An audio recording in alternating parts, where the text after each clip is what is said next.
সবাইকে ঈদ মোবারক। ঈদের মতোই অবস্থা। ফ্যাসিবাদের এত খুশি, ইলিয়াসকে এত খুশি দেখিনি কখনো। দাদা সব নষ্টের মূল তো দাদা আপনি হচ্ছে।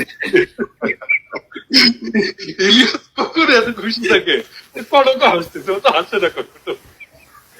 না, এখন ধরেন আসলে দাদা দেখেন যে এই 32 নাম্বারটা ধরেন একটা ঐতিহাসিক ভবন, কোনো সন্দেহ নাই, একটা স্মৃতি বিজড়িত ভবন, কোনো সন্দেহ নাই। কিন্তু গত 16 বছরে এই 32 নাম্বার শেখ মুজিবকে ব্যবহার করে যেভাবে গুম, খুন, মানুষ হত্যা, গণহত্যা, ভুয়া নির্বাচন, দখলদারিত্ব যেভাবে প্রতিষ্ঠা হয়েছে, তো মানুষের ক্ষোভটা যে পড়েছে ওইখানে।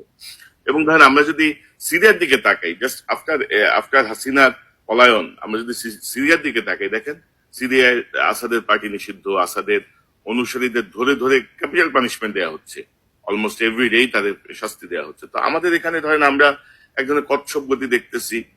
বিএনপিও এক ধরনের মায়া মহব্বত, জামাতের এক ধরনের মায়া মহব্বত, অন্যান্য রাজনৈতিক দলগুলো এক ধরনের মায়া মহব্বত, এবং আওয়ামী লীগ দেখেন বিভিন্ন জায়গায় যোগ দিচ্ছে, বিভিন্ন দলে তারা আবারও সেই আগের ভূমিকা অবতীর্ণ হচ্ছে।